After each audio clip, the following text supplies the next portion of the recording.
It's Delaina, and this is Zero Dark Thirsty, and we are coming to you with another episode of Senior to Senior. Yes, we have Pedro and Tony, our segment hosts, and we're kicking it off today with Aaron Kelly. I'm so excited for him to be on here. Aaron, I mean, we've been connected for a few years now at this point, right? Like, it's been quite a Yep. while. It's been over 2 years. Yeah, because 'cause I've Yeah, because you almost were been with active duty city. when we first Yep, connected. yep. Well, I was active duty when we first connected. It's been over 2 years at city, so yeah, about 2.5, getting close to 3. Oh, yeah, at least, yeah. I'm excited that he came on, and he's such an amazing asset to the advocate space. He mentors all the time with transitioning veterans. And I'm grateful to have another person like him in our space. We definitely need all we can get. With 200K veterans transitioning out every year. It's a lot. It's a lot. It's a lot. It's Yes, it definitely a is. lot. Yes, it is. So, welcome, Aaron. So, tell us, I'm going to let it lead off. So, tell us a little bit about yourself, and then I'll kick it over to Tony and Pedro to continue on. Okay. Well, Delaina, thank you for having me. You've probably been my best point of contact throughout my transition and me coming into the civilian world. So I appreciate all your help. I don't know how many countless people I send your way, but they appreciate your help. I'm thankful to be on here. I did 21 years in the Army.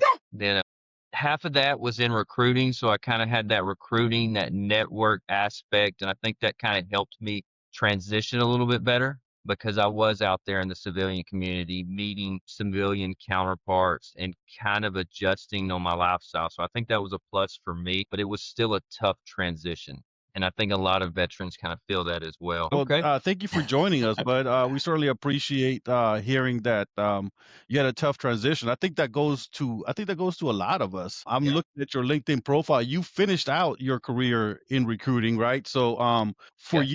for you, was it more of a natural thing? Hey, I like recruiting, so therefore, this is what I'm going to do when I transition. I think that's part A of my question, and part B would be like, what would you say to people that are transitioning that are not doing exactly what they want to do when they get out? I got into recruiting because it was an additional assignment for promotion potential, at least for the Army on that standpoint. But we refer to it as kind of our broadening assignment.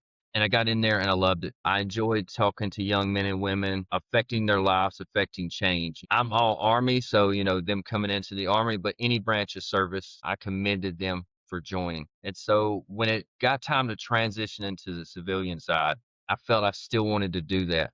And I still want to find that footprint of also helping veterans find jobs as well. Kind of like I helped those young men and women when they were younger. Right. Now we're kind of, I've shifted that to where it's not necessarily those young men and women in high school, but it's those seasoned veterans that are now trying to find that next step. And so I try to help them with that in any way I can. Sometimes that's difficult. We can't work miracles. Hmm. Even me being on the recruiting side for the civilian, we try our best. We try to get them in front of the right people, but it's still a hard process. So So, you went into civilian recruiting, which isn't easy. Actually, it's not as a clear path as people think. And then not only that, as you're in banking, like most veterans don't look at the banking sector to even work in at all, like outside of USAA or Navy Fed in reality, because those are the ones they know. But you're at Citibank. So, like, that's pretty awesome. You were able to transition into a space where it's not as veteran heavy. yeah, it was not my first choice. I was kind of leaning more towards heavy equipment operator, mechanic, um, diesel mechanic, that type of stuff in that recruiting field with maybe organizations like Caterpillar. And here in the Tampa area, we have Ring Power, Mm. which is they're a partner with Caterpillar, but along those same lines. So I was kind of looking in that industry, United Rentals, Sunbelt, kind of going along, that was the avenue I was approaching. I did have USAA in the background as well due to their continued veteran Presence. support. Hmm. And my spouse worked for USA as well. So I thought maybe that would help me out. That was not the case. So it didn't matter that, she was an employee and she had contacts there. It was still hard to even get into the recruiting space at USAA. Hmm. So I'm grateful for City. I've enjoyed my work at City. Now I work more with college students. So that's my primary job there. So it's not high school students, it's primary college students, getting them into internships and then converting those internships into full-time offers once they graduate. Nice. And going back on your question, Tony, you had a part B on Yeah, there. part B. I was, a lot of us want to pivot away from whatever we were doing. Let's say it was one of those roles that there's just no direct correlation, so we're trying to pivot away. So, I know you've probably seen a lot of examples of people trying to make pivots, but what have you seen, or what kind of advice would you have for others that are maybe trying to pivot away from what they're doing in the military and do something different in the civilian world? I would say if somebody's first off, I think that and since this is senior leaders or senior enlisted on this Senior segment, enlisted. senior enlisted at that 2-year mark when they're ready to get out, I think they need to pump the brakes on that military mission just a little, and they need to focus on their self. But that's probably the one lesson that I learned is I should have met Delaina 5 years ago as opposed to just 3 years ago. Yes, you should have. No. It's a tough transition, and when you step out, it's tough, and especially if you're trying to pivot. You spent a career as a combat engineer, and now you're trying to figure out what am I going to do next on the civilian side. And in that 2-year mark, I think you can have an idea of what you want to pivot in, and then you get with the civilian counterparts in that industry to help guide you and mentor you. I think most of the time with senior leaders and senior enlisted, we navigate towards our brother and sisters in arms, but Where we're we're comfortable. not the experts. I'm Hmm. finding out there was a question on kind of the slides there where what was something that kind of sparked you or with the civilian side that was unknown or maybe surprised you. And that's the fact that there's leaders in all sectors, whether it's military or civilian. And I have, with my leadership at City, I look at her sometimes and think like, wow, I would follow her into combat. She's a great leader, and I think if we start working that transition early, we can find those great leaders to mentor us in the right ways. I Absolutely. would agree with that. I want to kind of jump in on that because one of the biggest things that the military teaches you guys all throughout your career, starting with boot camp, is to do what? Blossom where you're planted, right? Putting Yeah. you out. The whole point of boot camp is to get you outside of your comfort zone. Like, there's a lot of other points, but is to get you outside of your comfort zone. And so I like that you're kind of rounding that out, is saying, hey, get out of your comfort zone and go talk to people who aren't veterans because Yes. there's more of them out there than there are of us or of you But guys. So but go that's ahead. it's tough though. I think Pedro was talking about that last time, right, Pedro? Where it's tough to do because it's literally is breaking out of your comfort zone. It's when we reach out to other people, it's like, hey, are they gonna get me? Are they gonna understand me? How much more communicating am I gonna have to do? What were some of the points that you were talking about last week, Pedro? That were kind of like key to networking outside of our comfort zones. Well, we can already tell that unless you're a Broncos fan, Aaron ain't gonna take care of you. So Wait a second. Wait a second. We're going hold on, Pedro. Hold on, Pedro. That is Sam Houston Broncos from Moss Bluff, Louisiana, on one of my targeted schools. Delaina knows on this recruiting thing. This is one of my targeted schools Yeah. that Okay. I love them to death. They're like family back there. We run the counselors and the teachers and the staff. We still do a fantasy football league. Oh, They're see, that's friends with great. my wife, so it's kind of like a little second home. And so, yeah, I got to give my Broncos some love, but it's not those Broncos. Not those Broncos, right? I was kind of Yeah, wondering. Pedro, you're Pedro. probably a Hey, Cowboys fan, aren't you? He is a Cowboys fan, aren't they all hey, from Texas? we can't all be great, man. I'm sorry, you know what I mean? But 30 Now, years ago. You guys are allowed to, like the Texans, man. They're doing better than the Cowboys have done recently. You know what I mean? So you guys are allowed to jump off the wagon and go to the Texans Yeah. fans.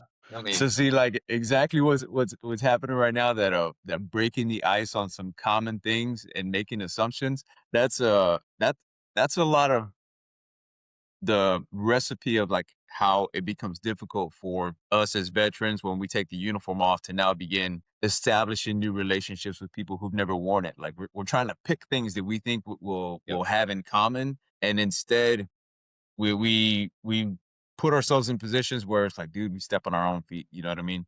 And one of the other factors is because, for example, you said in the beginning, you're like, man, I thought I had a plug with USAA. Like my spouse is there. I should be able to have somebody that gets me into the room and I get to shake a hand and throw a smile. And you're like, man, it was harder to get into that place than I thought it would be. Mm-hmm. Yes. I believe we all can agree in one form or another that when we leave the uniform, we're like strangers to the industry, and so they become very tight. And they're like they only want to let in who they want to let in, and unless we can break through and have like some charm and charisma, those of us that have the communication of like recruiting, we don't have it easier. We just kind of know how to maneuver, right? So for others, it's really difficult. Like you said, you can be a combat engineer and all of a sudden you're trying to figure out what you're going to do next. I mean, tell me, Aaron, how well do you think the services provide that knowledge for people to network whenever they leave the uniform? Like if they haven't done recruiting and they're not used to talking to people, it's like really tough. It is tough. And as far as the services go, and I can speak directly about the Army, but I think it's across the board on all the branches. Mhm. Is they're not taking care of the troops on the transition. I don't want to go down the rabbit hole of TAPS or, the out processing guidelines on how they, kind of check the box type thing. But senior NCOs need to do a better job of taking care of their own. They really Oh, I do. agree, I man. think the I agree. officer corps does a better job of taking care of their own. We need to do that on the senior side. Senior Yeah. NCOs need to take care of their own. And that kind of starts with that transition process, in my opinion. How many senior NCOs do you see that are working to the last day until they start their terminal leave for retirement? Yep. Okay. See, Yeah. they're working that last day. They're still checking emails. They're still contacting, going over. They're at PT formation. Look, Hey, it's funny, Aaron. I've been having a dream, dude, lately that they're calling me out of retirement, and I'm like, yeah, man, I'll go back. Let me know what to do. I'll go You, help you. you've done it before, Pedro. So they're like, hey, can you come back a second time? I got something left in the basement, man. Like it's wild, but you're so right about it. To the you last know, day, to the last day, man. They said take your percentage and walk on, Pedro. Aaron, Pedro thinks that he's Philip Rivers of recruiting for the Marine Corps. Okay, he's gonna come in and so save the day. Pedro, they're he's making gonna goal come in already. and throw that 30-yard pass. That's about it. It's They're gonna all wobble making. all its way to a touchdown. Yep. Hey, but you know what's funny is that they're all making their quotas without us even in there right now. So the True, military man. recruiting is Yeah. actually doing good. That's funny Point though. that out. Yes, the military will survive without you being there to check your email on the last damn Yep. day. Yo, They You know, they you know will. what though? What you said though, Aaron, does make a lot of sense because um we we as senior leaders really do need to do a better job for taking care of the folks beneath us and obviously ourselves also. It's just Mhm.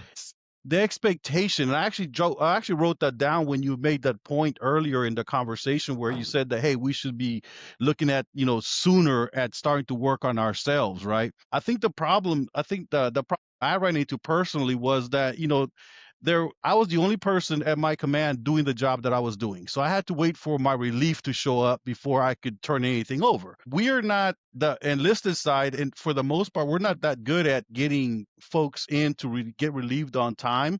But I think even if the relief would have got, unless he said, "Hey, you gotta go, Tony," which is what I did when I got there with the other person, we're just not very good at doing that. It's just something that's in our. It's I don't want to say DNA because it was put there when we joined, but it's that it's that overburning, it's the overlearning, it's like the overbearing desire of wanting to say yes to everything while we're in the military that we talked about before that we need to get better at saying no, at least towards Mhm. the end, so that we can focus on helping others transition and obviously make our own transition.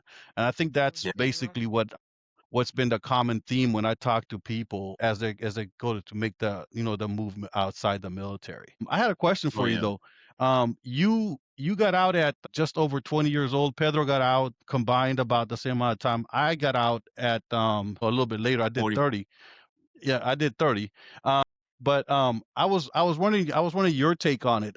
I've actually coached and spoken with several members, and I've had some that reached out to me. Hey, man, I got 21 years in. Should I get out? And I'm thinking back to myself, and I was like, man, I should have gotten out. But that's at 20, right? But that's knowing now knowing, not knowing then what I know now. So in your opinion, do you think that ageism plays a role? Do you think that 20 years is a sweet spot to get out of the military, or do you think that staying in longer is necessarily good for you or in the long run? Just kind of what's your opinion on that? This is a good question. That's what we asked them. This is this is all right. Look, I'll look, do this in two parts. Yeah, I I'll do gotta this think in two about that parts. one for a second. Yeah, I'll do this in two parts You because got me. first off, there are some senses, or there's some. I think about maybe I shouldn't have retired. like Pedro, like he wants to get called back in, right? Maybe I shouldn't have done the 20 plus years, because now I'm trying to compete with individuals that's got 10 years already in this industry. Mm-hmm. you know, and I'll use the financial sector, for example, where I'm at right now. And I'm having to let senior leaders know this is how sometimes they're losing positions, because they're applying to director level positions or vice president of, independent risk and compliance, but they're competing with somebody that's been working a decade in that industry for that Specific position. industry. Yeah, and let's Yep. highlight that, meaning we're not there. He's not saying that you don't have 10 to 20 years of experience in risk and Yep. managing risk management. That's not what he's saying. He's saying specifically in At that company. banking. Yep. That's where Mhm. I just wanted to Yep. make sure that we, provided that clarity. Specifically in banking with that industry that kind of was going, if I'm looking at it from a management standpoint and I have somebody that doesn't have, they've got great leadership experience, they've got these tools that I need, these tools that I desire, but I also have this other candidate that has these same features with 10 years experience on it. So sometimes I think to myself, should I have gotten out in order to be in a better position on the civilian side Mhm. at this point? There Yeah, there are those questions. On a second part to that, there's times that, I enjoy where I'm at right now because I'm able to take a break, able to take maybe a lesser role of responsibility and learn and grow within an organization and Mhm. kind of humble myself back to this. There's leaders everywhere that I'm able to humble myself and learn and get, groomed for levels of higher responsibility later on that I can be ready for. I love that you brought up the fact of, and Delaina, peeling it back further and saying, it's not that you don't have skills. It's not that you aren't a great leader. It's just that you don't have the value and the weight behind your voice of industry knowledge pertaining to what they need, so that when people who have never served in the uniform are working in that industry in banking, when you say something, they're not just thinking to themselves like, "Oh, this guy's just here or this girl's just here because she's done so much inside the military." But that was nothing compared to the last 10 years of what our industry has suffered or succeeded with. They don't have their residential knowledge. And so all of a sudden that respect level, while it's still going to be there, the value of what you say is going to fall on deaf ears. And for a lot of us, I know even for like you said earlier, people who are trying to hire themselves, pumping themselves up, saying, "Oh man, I did so much inside the service. I was this rank. I did this amount for this unit. I led this many people." That doesn't mean you're supposed to be out here being a director of a certain company, and you have a couple hundred employees under you. You probably could be really good at leadership, but you might need to start with like 10 to 15 employees under you, maybe 20, maybe 30. And that's a hard pill to swallow when many of us are doing ourselves wrong because can't really take that pill of humility fast enough Or to try to get out of our own way. And zero that's a people on problem. or 0 people under you, right, Pedro? Yeah, even While 0. you're learning the business, you have to learn the Mhm. business, you have to learn the company, you have to get the jargon down. There's just so many things. It's okay to come out, being a master chief or chief master sergeant or E9 Marine Corps in the Army and take an individual contributor role. You can Mhm. aspire to lead again. That's fine and look for the opportunity to do so, but you may need just some time to actually learn what's going on, because in order to lead people, you have to know about the job. I mean, and obviously that goes without saying, because it's just a simple thing to understand. But the military, we came up little by little. We Yeah. learned more. We knew a lot about what we were doing. That's how we were entrusted with leadership positions. We didn't step off the bus after finishing boot camp and say, "Hey, go lead that group of 5 recruiting stations there, Aaron." You progressed up to that, and I think that that's Yep. where we missed the pitch a lot. As senior leaders, we expect to be welcomed. Hey, I led, like me, I had Nashville and Arkansas that I was responsible for as a recruiter. So that was well over 150 people. They're not going to trust me to do the same thing at my first role. I mean, I don't know. Kind of like you, Aaron, I didn't know anything about public accounting or taxation or any of this other stuff. And just, you have to learn the role. You have to see your environment. You have to blend in with everybody. And then you have to seek to be trusted. So what you said, Aaron, it was spot on. You have to humble yourself back to the Yep. beginning, to whatever you can work with, right? Because obviously we all have different needs regarding the finances and stuff. But I think that that's the most important part, like what you said earlier, is humility, and to be able I want to to add to that too. Pedro, go ahead real quick, because I being know able to Pedro's work got within something. Oh, yourself. I'm like Yeah, he itching. gets it over there. I know he's about to jump out of that chair, Tony. So no, and I feel like each of us 3 have already had this conversation with somebody. And to Hmm. put it in perspective and paint the picture, with how many years we each of us had inside the service, right? 20 plus years. Okay. If somebody who was outside the military had 20 plus years in their industry and then wanted to come work in our domain, in our world, and then try to give us direction and knowledge and try to tell us how to do our business, we would kind of be like, hey, man, you just got here, bro. You need to Yep. take a step back Yeah. and learn about what we do. It's cool if you got some advice and some insight, but until you know exactly how we operate, go ahead and say in your lane and color in the lines. Let us teach you how to do this before you want to be in charge. That's how I know I would take it. And I have yet to meet another service member who would be very welcoming to someone who has never done what they is their MOS specialty, military occupational specialty, whatever you want to call it. We're always very, very like standoffish, like Heisman to the person that's the outsider trying to come in. So they got to be ready to expect the Yeah. same when they leave. Let me jump Exactly. in on that. So hold on.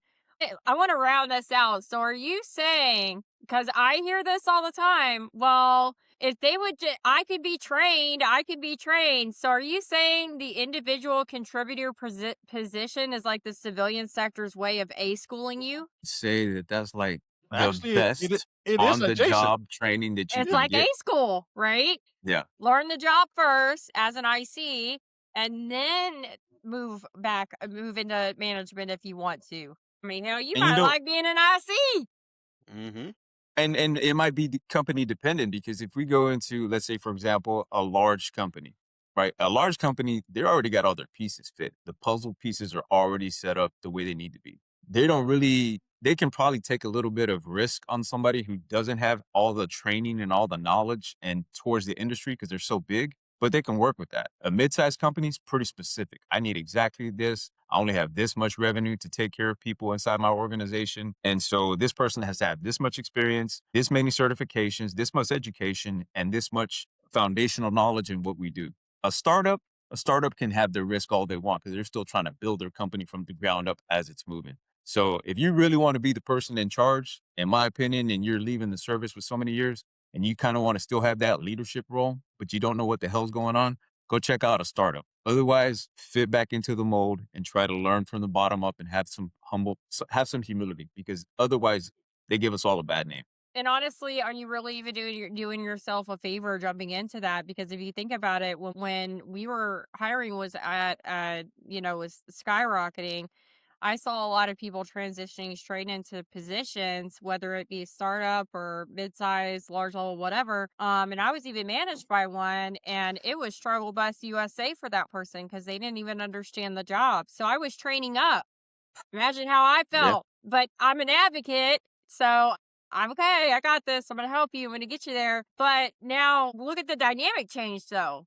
You're not my boss anymore. We're the same now because you don't know your job. So if I have to train Mm, you how to do your job, don't you come bossing at me. Like, true. you lost that step with me, right?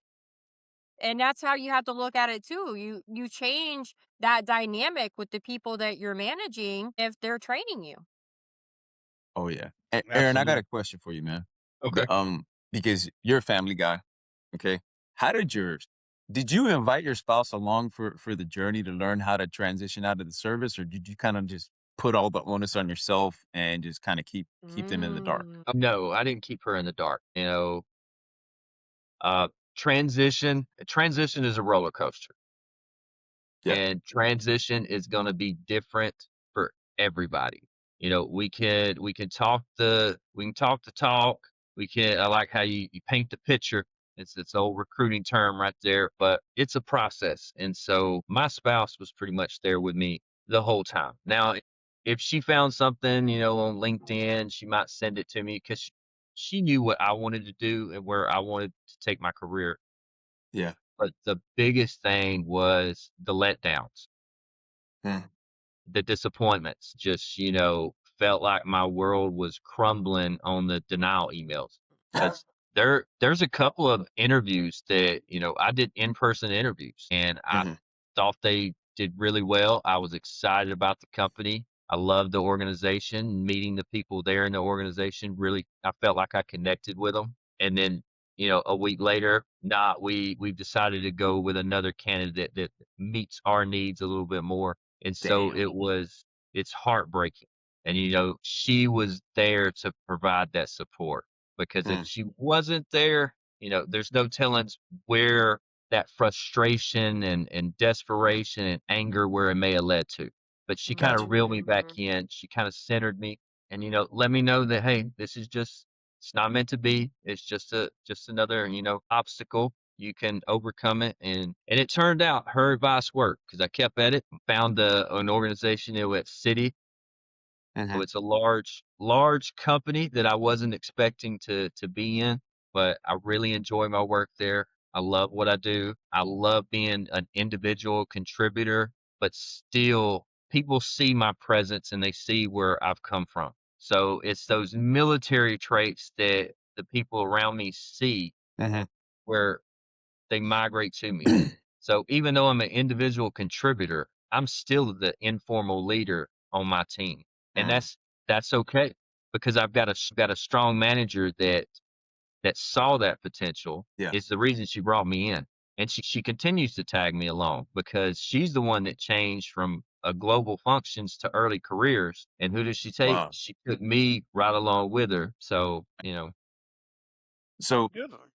if you had to pick a few of your traits, right? The ones you took from your toolbox of being in uniform, all your experience, which ones have done you the best and which ones did you not expect not to go so well?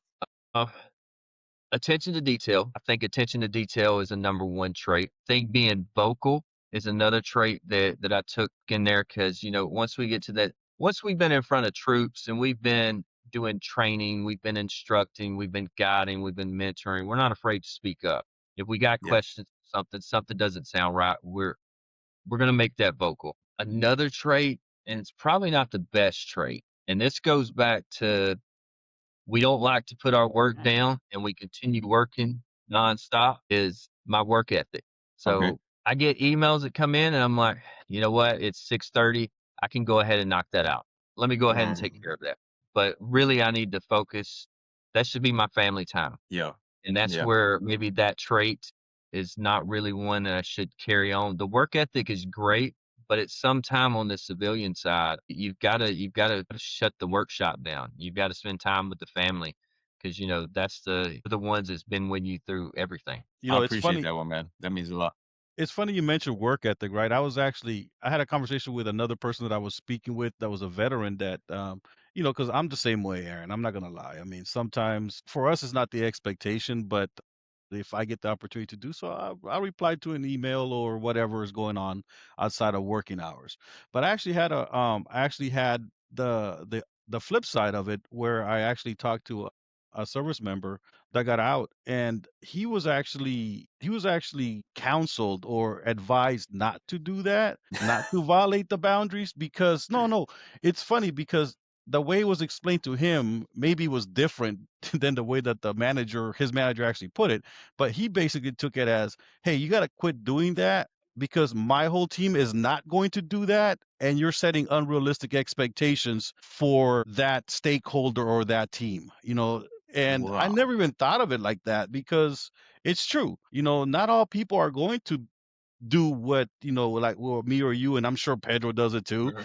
But, what are your thoughts on that? I mean, because it does kind of bring an interesting, situation there, right? Where you are setting up people to have expectations that, well, if Aaron can answer the phone on a Sunday at 7 p.m., why can't Tony? You're Oh, absolutely correct.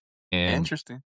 yeah, you're absolutely correct, especially when you start talking on organizations with different departments Mm-hmm. or international organizations where you have Mm, Philippines, India, London, and it's different time zones. You start responding and you start getting work done, that team will expect that. Now, sometimes they understand and respect that you're helping them out, but you're right. They could easily take that and start to run with it. And now that becomes the new norm.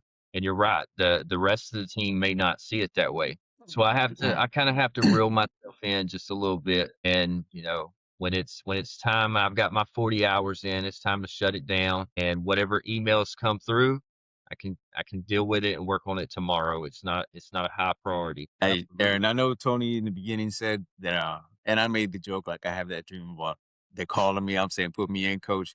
But bro, I don't like shaving no more, so I'm glad I'm not in no more. I like not having to shave, man. Hey, What are some of y'all the things called that you've me at the enjoyed right the time because hey? I had to reschedule this Uh-huh. because I do a veterans hunting event. It's a group of Oh, us that we go together at his yeah. dad's place in Mississippi. And we come from all over, like Wisconsin, Colorado, Georgia, here in Florida, Mississippi, and I think there's another Missouri or Kansas, one of the two. But we all come together in Mississippi and we hunt, we drink, we have a good time for the entire week. Well, I have been prepping for the hunting trip since I don't know July. So I had the Damn. beard. I had the beard going. Oh man. It was a good, down to maybe like right here. But my wife decided that I needed to trim it back, get a little bit more professional. Hey man, you're just trying to live life, bro. You were just Hey, trying to keep it cool. I get it. And that leads me into something because, I love how we you threw wife under the bus there for a second. My wife decided because watching your man sit here and do this day in and day out is so much fun. he's just saving that for later, He's like, "Oh, I got I, that for later. Let me get it." The Yeah. scratching. I kept it groomed and oiled and smelling nice. Washed it Hey, every so now and then. on there, right, with you like not shaving now, right? Some of those freedoms. What have been some of the best things that you've enjoyed since that chapter of the uniform is over, man? Like in this part of your life now that you're like, dude, I'm so glad that I retired and I'm on this side of life. What are some of the best things that you've enjoyed? Best thing is paid time off.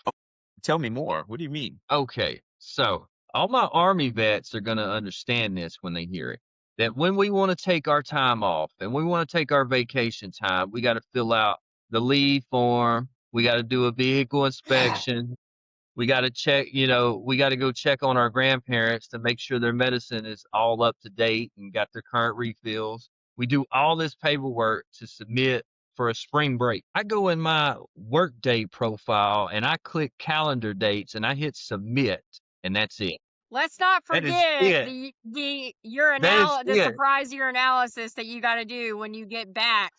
in the Hey, military. why are we And all of a bringing sudden that you're up? doing a piss test when you get back. Like, you don't do that in the civilian sector. We don't care. No, they don't. Aaron, I found myself putting it when I first started doing the PTO thing. I was like, dang, do I need to put exactly everything on there? Do I need to put my address and my emergency point and contact numbers?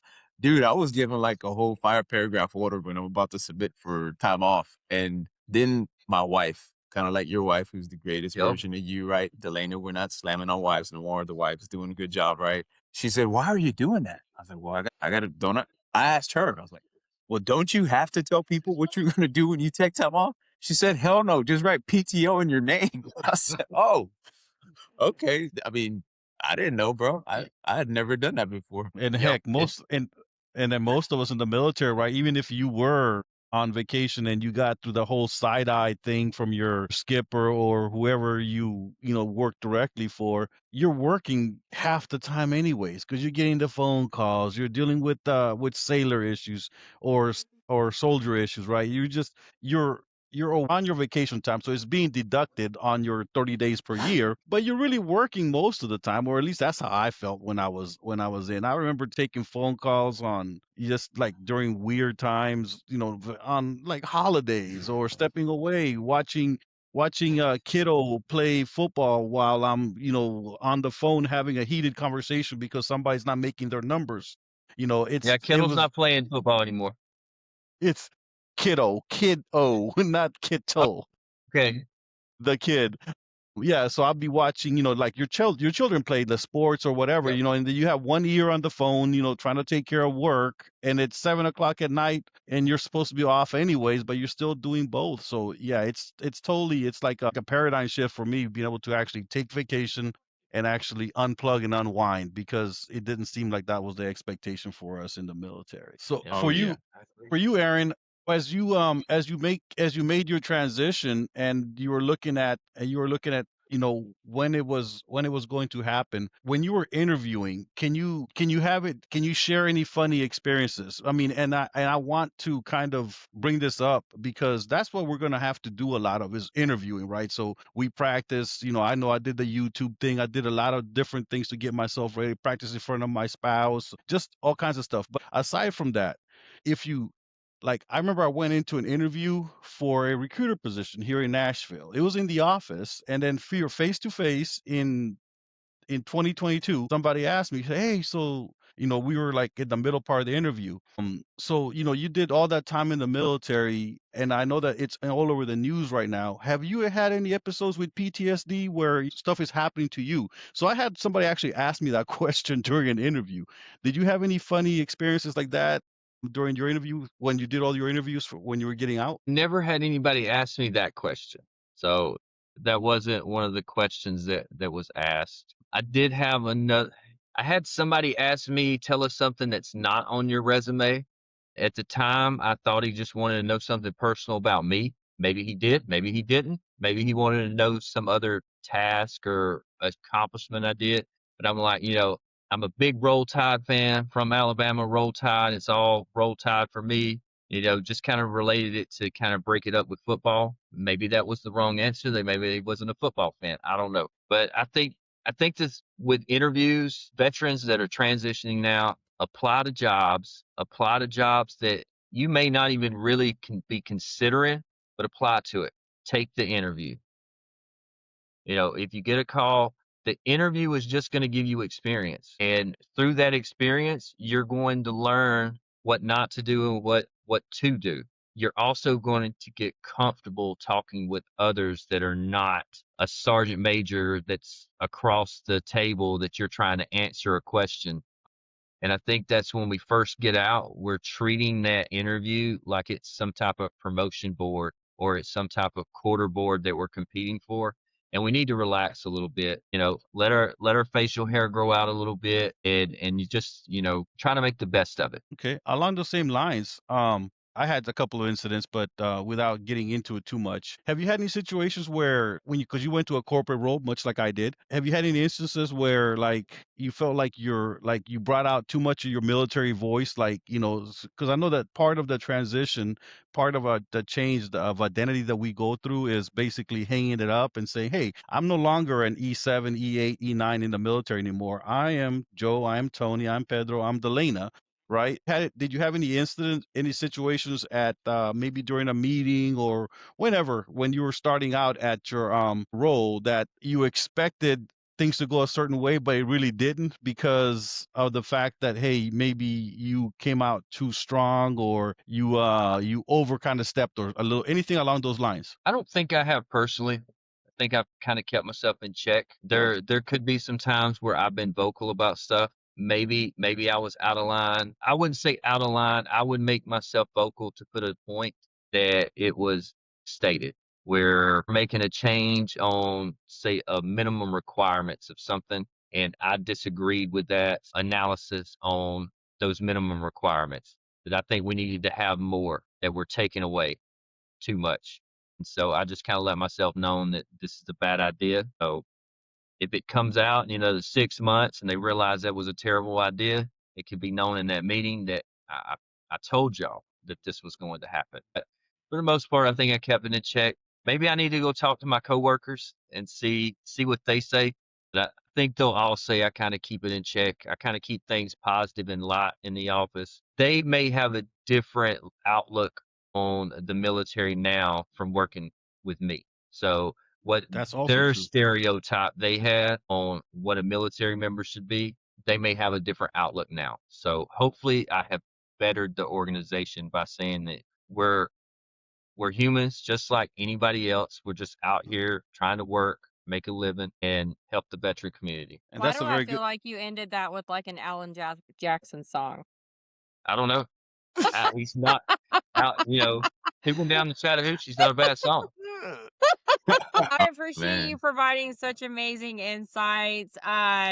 Your stories were perfect. I love that you brought the stumbles, the success, the what I wish I would have done, what I'm glad I did, all those things to the table because, there's so much wrapped up in that. And I'm Mhm. glad that you brought in, the leaning on your military spouse because when you're isolated, when you isolate yourself, it does nothing but hurt you. And when you make transition a team effort, it is Hmm. a team effort. They Yes. can kind of jump in and catch you when those denials, because you're not used to those at this point. You're not used to being rejected. So, they can catch you and either give you space in the garage or maybe kind of just sit there with you. There's a lot of things that spouses come in. So, make sure to buy them something pretty when you get on the other side of the trip. But I thank you so much for coming on and hanging out with me, Tony and Pedro.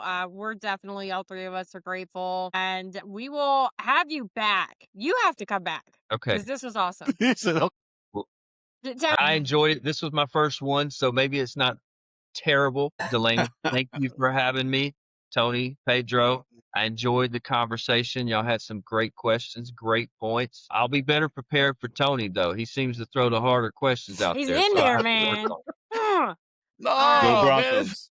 Well, All right, we friends. appreciate you coming out, buddy. We would sincerely do. Hey, I'm a Falcons fan, though. I'm Just for the sorry. I am a free NFL pro football agent. Like I'm a free agent when it comes to being a fan, so I get to root for everyone or not root for everyone. It just all depends on who I like in the moment.